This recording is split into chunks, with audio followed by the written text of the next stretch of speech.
folks. Rick Wedell here. I'm the Chief Investment Officer at RFG Advisory. Thought we would come to you today with a brief market update, kind of let you know what's going on out there. S&P 500 right at about 6440 as I am speaking. Seeing a little bit of a rally here early this morning based on some comments that we'll get to. That's down about 6.1% year to date, but the vast majority of that move has come during the month of March, just so we're clear. So S&P 500 down about 6.4% during the month of March in the past 30 days. I would also just note, some of the other indices that are out there moving around. If we look at small caps, kind of a similar, somewhat story, only down about 2% year to date, but down about 7.5% in the month of March. So holding small caps has been a very good thing through the first quarter. But if you were to just focus on the month of March, it would be kind of a bad thing. And then the ACWI ex-US, which is international stocks, down about 1.3% year to date. So once again, outperforming the S&P 500 for the year, but during the month of March, down about 8%, so a little bit worse. I think you've seen both that Russell 2000, small mid cap and international stocks. They highlight the reason why we have diversification, right? It's been a highlight for this year. It's been a benefit for this year. But in any given period, it might work against you. Once again, diversification means always having to say you're sorry. Last but not least, I just mentioned bonds. Bonds essentially flat for the year, including coupon, down about 0.6% year to date on a price level, down about 1.4% for the month of March. That's a little bit due to the war and its impact on inflation.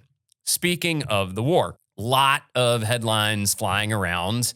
There's very little that's clear at this point in terms of what's going on other than two real things, okay? The first is, I think we can safely say, based on the polling numbers and some of the actions of the administration, et cetera, that the administration would like to find a politically acceptable off-ramp to this conflict. If you look at the polling numbers coming out of anywhere, they have gotten worse. And if you think about the war, just the war overall, but also its impact on inflation, energy prices, the economy, et cetera, it's very clear that the administration is not would like to see an end to this, would like to see it wrapped up in a politically, acceptable fashion. I think the other thing that is very clear, after a couple weeks at this, is that our ability to actually guarantee that the Strait of Hormuz would actually be navigable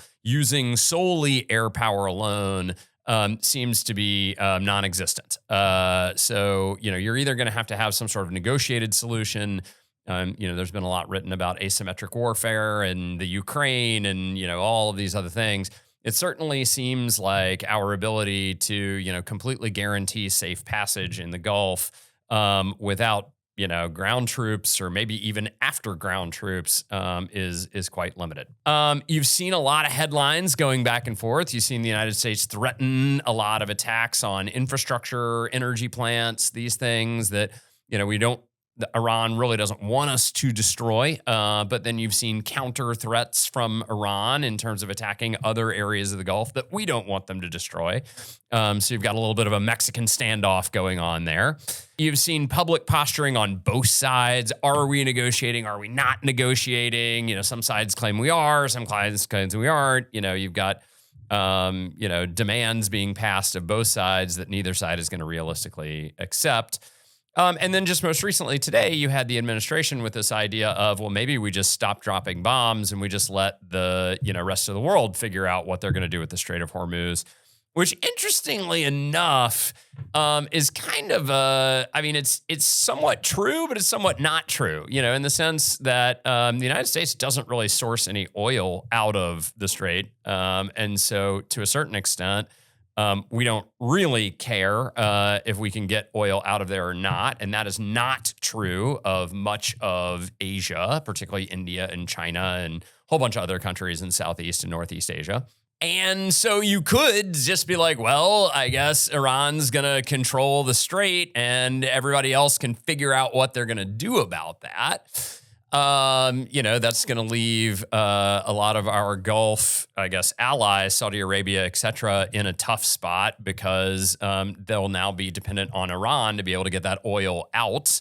But we could theoretically say, yeah, it's up to the rest of the world to do this. And if that happened, and Iran, started slapping a $2 million tariff on, ships coming in and out of the Gulf, it would raise the price of oil, which is not necessarily great for the United States. But a raise in the price of oil is not as bad as actually complete cessation of flow of oil. So, some amount of logic to that conclusion of like, well, we're just going to let you guys sort it out. There is some amount of acceptance to that, and that's why you're seeing the market rally a little bit. Meanwhile, the inflation impacts of the war are likely to be long-lasting, felt for a long time. If you think about all the various things that petrochemicals go into, plastics, pretty much anything that you see, if you look around you, probably the computer screen that you're watching contains petrochemicals in a very large way. And so the price spike in oil will take a long time to play through the economy. It's not just what consumers pay at the pump. But we have seen the Fed, particularly Jerome Powell in a speech yesterday seemed very dovish, if you will, around that inflation, seemed resistant to raising rates on the other side. Seems like the Fed's just comfortable where rates are while we let that inflation play out. So market very much in a wait and see attitude around what can happen in the Gulf. But I will just tell you that in the same way that markets have rallied strongly to the downside, they also have the potential to rally strongly to the upside upon a resolution of the conflict. What markets hate more than anything is uncertainty, which is what sort of abounds right now. With that, as always, if you have any questions, please feel free to reach out to myself or to your advisor. I hope you're having a great day, and I look forward to talking to you again soon.